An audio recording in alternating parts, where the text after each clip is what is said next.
And so apart from Luna, we have some green in the market. Is this the sign that we've reached the bottom, or is this just a dead cat bounce? We've got Bitcoin up 3.5% and at times 4% today, sitting above 31,000, which is very good considering we were as close as 30,000. Fantom up 5.4% today, back at 57 cents. You've got the likes of ADA up 9%, Solana up 10%, 12% on Atom, and coins are really starting to move. But in this video, we're going to break down, is this just that dead cat bounce? Is it just a cooling off before a bigger move to the downside? What am I doing in the market? What are the key levels? And so much more. Make sure you sit back, hit up the like button. If you like my perspective, consider hitting the button below, which takes you to join our course member live streams, ijaz.uk/member. As always, don't forget the video later on tonight is going to be the video of the hotly anticipated interview with Michael Kong. That's the CEO of Fantom. So make sure you hit up the subscribe button because you're going to be looking forward to that interview. We get into a whole lot of interesting questions posed by you guys in the Discord. Those are the questions I'm going to put to Michael in the next hour or so. As we can see here, Fantom sitting at 56 cents at the moment, just below our support line of 58, which we managed to get above, and now we're falling back down again. We were as low here. I'm sitting here on the hourly chart, by the way, as 52 cents. We managed to get a brief rally to the upside. You can see the RSIs have now reset. We're no longer oversold because during this period we were extremely oversold. Now it started to reset. If we head on over to the daily chart, you'll see that a bit more clearly. You'll see that we are just trying to, offset here the RSI because it was extremely oversold. Normally what you do is you get a reset where it kind of chills out for a bit, lets the RSI come back into this range before another move to the downside. And that's what we don't want to get caught up in. At the moment, we've just got half a day of a little bit of a recovery. You can already see we're giving up half of that candle already. Look at the wick on that candle. And if we look at Bitcoin as well, exact same pattern. It was a nice big green candle all the way up to 32. I think the high on today's candle was 32,645. Okay, so straight back to that support line. Then we got rejected there. So the bears to me still look like they're in control, and that makes complete sense because if we head on over to the equities markets, we know we're following the S&P, and the S&P has done the exact same thing today. It's gone red now. Okay, so it started off in the green and it's fallen red. The futures were showing green earlier today when we were showing the video. We opened up the market in the green and then it gave it all back up. And if I show you this on the hourly, you'll be able to see that exactly here. Okay, it's just given up them gains over the last couple of hours here. So it looks like we could see, even by the time I post this video, that maybe crypto gives up some of the gains we're seeing here and ends up being red on the day. So we need to keep an eye on that. Now, what is worrying markets? Well, there's a few things that are going on in this market. It's a crazy market right now. And the first thing is a negative because we've managed to make Bitcoin and crypto has managed to make the homepage on CNBC. But obviously, we're only going to make the homepage if we do something negative, right?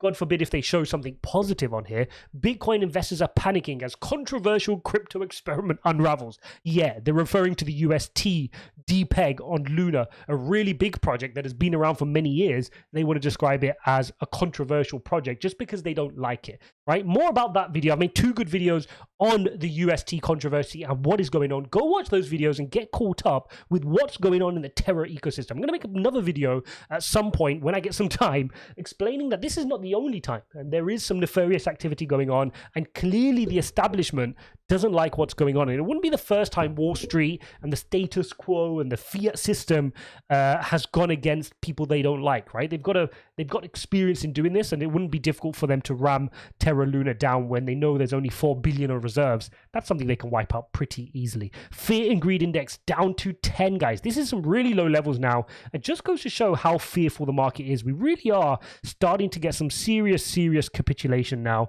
This is the lowest we've had all year, and even dating back, I think, did we ever get a reading of 9? We had 10 in the summer of 2021 when we went and made that 29 figure. So this is as bad as it's been for a long time. If I click on max, I think there was one reading which was worse. Yeah, like here.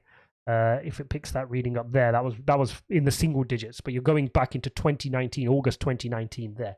So crazy times, a lot of fear in the market. Capitulation is starting to happen. We're hearing stories of people starting to panic, selling their Luna at realized losses, selling their Bitcoin at realized losses, selling their Fantom at realized losses because they're starting to capitulate. The conviction was never there, and the market is really starting to shake them out. But for those of you who are managing to hang on, you've been through a really important lesson in having a diversified portfolio in high conviction plays. That's it. And that way, if any single project wants to have a heart attack or depeg or have some downtime or get hacked or have liquidity issues, you're sitting calm relatively because it's crypto, but you're sitting calm because you're not panicking that that portion of your portfolio went. Why was I able to not sell any Luna yesterday? Why did I not sell any Bitcoin?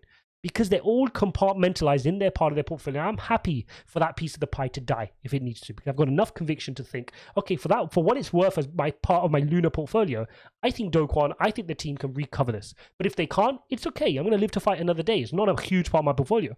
Would I be the same if Luna was 60% of my portfolio, 70%, 80%, 90%? Some people are Luna maximalists, right? And you're going to feel the pain yesterday when your whole net worth is wiped by 2/3. You now have 1/3 of your net worth in just a day.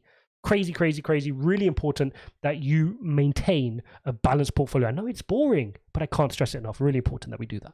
Now, tomorrow we have a really, really critical catalyst coming out, and that is our CPI reading. Now, why is this critical? Well, we know that the majority of this fear around the market is to do with this. We're fearing this global slowdown and stagflation. We're fearing that Jerome Powell doesn't know what he's doing. He's unable to curb inflation. He's going to keep increasing interest rates and drive the world into a recession. That's what the fear is about. That is why growth stocks are selling off. That's why all these equities are selling off. And therefore, that's why we're turning risk off, and which is why we're seeing crypto fall. Now, the last reading we received in March was 8.5% year-on-year core headline inflation. Okay, the expectation for this next print tomorrow is 8.1. In other words, a slight inflection down. We've been up and up and up and up and up ever since, going back to September times all the way up here.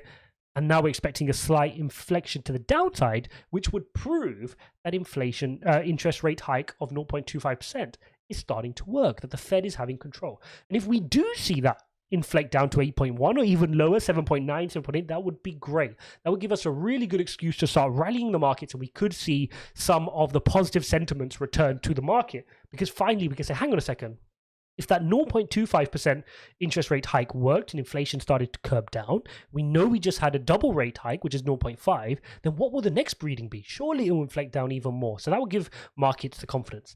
Now, I've done another piece of work which makes it seem like maybe we could, in fact, get a good reading tomorrow. And the reason for that is something called a base effect. Now, a base effect is when you're looking at CPI, the headline figure, which moves markets, is a year-on-year percentage.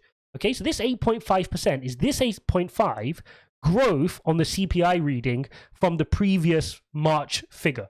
Okay, from the previous March figure. So what I'm going to do is if I click on over to here, this is your actual CPI number, not the percentage. The percentage is derived as the year-on-year movement. Okay, very important. So we're going to get tomorrow's number here. Okay, and that's going to give us our April CPI. They'll then take this number and divide by the previous April to get our year-on-year percentage. That is what we need to come in at 8.1. Okay, but look at the thing that's happening now. When we start comparing to these numbers, you will start to see, let's just bring this back in here. Let me just increase the number of months we've got. Let's go back to Jan. So what you'll notice is these Jan and Feb and March figures were relatively low. And in April, these start to climb up, okay? Because that's when inflation really started to pick up. So now the numbers we're comparing will be divided by bigger numbers, which should bring the core headline CPI inflation number down. That's called a base effect, okay? Because now we're comparing to higher numbers.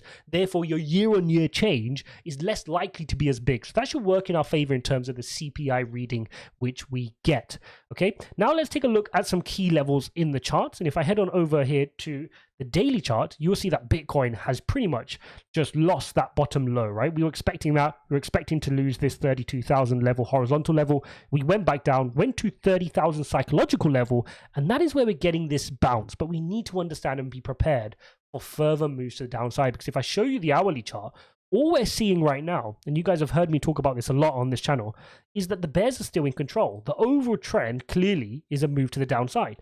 So all this could be is a bearish continuation pattern or a bear flag where it cools off for a little bit. The RSI is now at a sensible level. Okay, you can see that here is now at a sensible level, which means that the bears have more energy to move us to the downside. They can just do that. They can call off a bit again, and they can do that.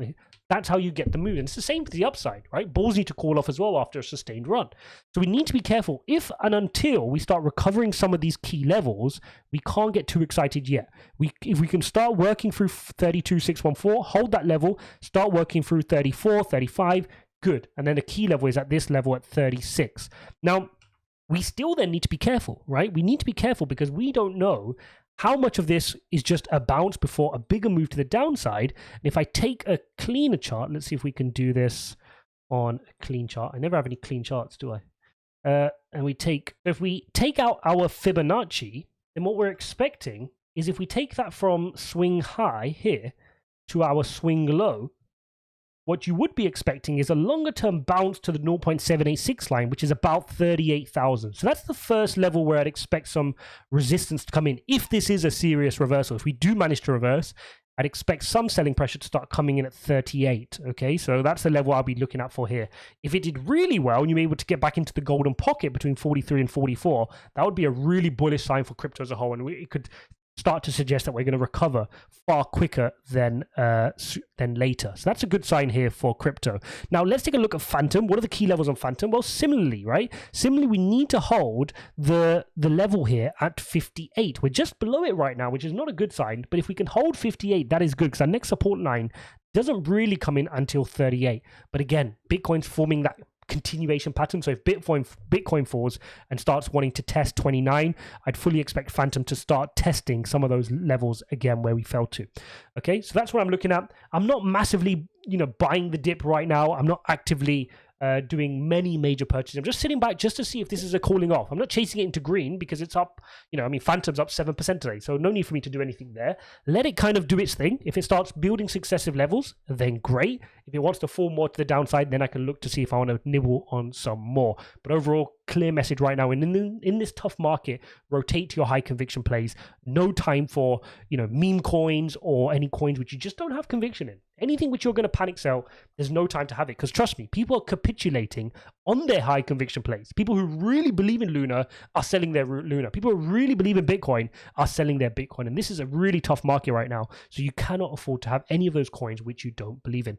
As always, guys, if you appreciate this video, don't forget to smash up the like button and subscribe. If you like my perspective, consider checking out the course member live streams, ijaz.uk/member. 3 times weekly member live streams where we can discuss these kind of things together, because crypto investing and trading can be a lonely place in these difficult times. So join our group, have some, like-minded people you can bounce ideas off, and obviously the live streams with me to ask me any questions on tokenomics, technicals, we can critique your portfolio, and a whole lot more. Don't forget to look out for the Michael Kong interview, and I'll see you in the next one.